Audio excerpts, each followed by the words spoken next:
Good day, volleyball updates po muna tayo ngayong June 17, 2025. PVL on tour may pool na. Sino-sino ang maghaharap sa every pool? Siemens Volleyball League magaganap sa Pilipinas. Grabe, inaabangan ng lahat. Siyempre, pag-usapan din natin ang magiging laban mamaya ng Alas Pilipinas Men's versus Pakistan. May laban kaya sila? Ating pag-uusapan.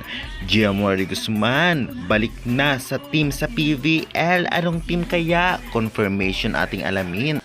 Alas Pilipinas Men's at coach makapaglalaro pa ng 27 to 28 games bago ang World Championship sa FIVB. More training, more chance of winning.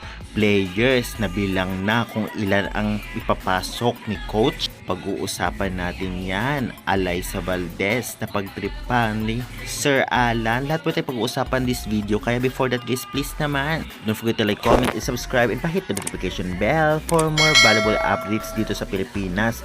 Maraming salamat sa support and pa-purchase po ng Alas Pilipinas t-shirts. Salamat. PVL on tour magaganap na. Syempre may pool at mahahati nga ang mga team sa dalawa, pool A at pool B, at ito po ang magharap-harap sa every pool. Kaya good luck na lamang. Excited na ba ang lahat? Samantalang Giamore Guzman balik Kremlin Cool Smashers at nakapagpirma na naman ng kontrata. Ngunit Gia nagsalita, mas priority muna ngayon ang Alas kaysa sa Kremlin. Ngunit CCS player na naman siya, kaya congratulations and welcome back Gia. Samantalang ito nga ang full lineup ngayon, nasasabak nga sa Bahrain sa AVC Nations Cup 2025 doon, at magaganap ang laban nila ngayong June 17, 2025, laban nga sa napakalakas din na Pakistan na rank 49. Kaya naman kaabang-abang at suportahan natin ang laban nila, at mapapanood ito sa One Sports or One Sports Plus, at pwede din naman sa Pilipinas Live app. Well, bigyan natin ng kunting preview ang magiging laban nila.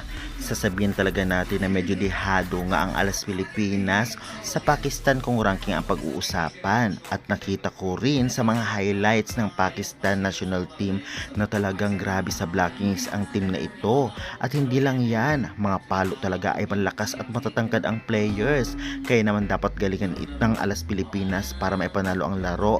Ngunit alam naman natin medyo mahihirapan sila sa tangkad ba naman ng mga players dito, at grabe din, kailangan nilang iwas error lalo na sa service, at syempre mapagana din ang blockings nila para makasabay at palo. Kaya good luck Alas Pilipinas Men's sa laban mamaya. Samantalang Coach Frigone ng Alas Pilipinas Men's nagsalita na 27 or 28 matches pa bago ang World Championship sa FIVB na talaga namang inaabangan sa September.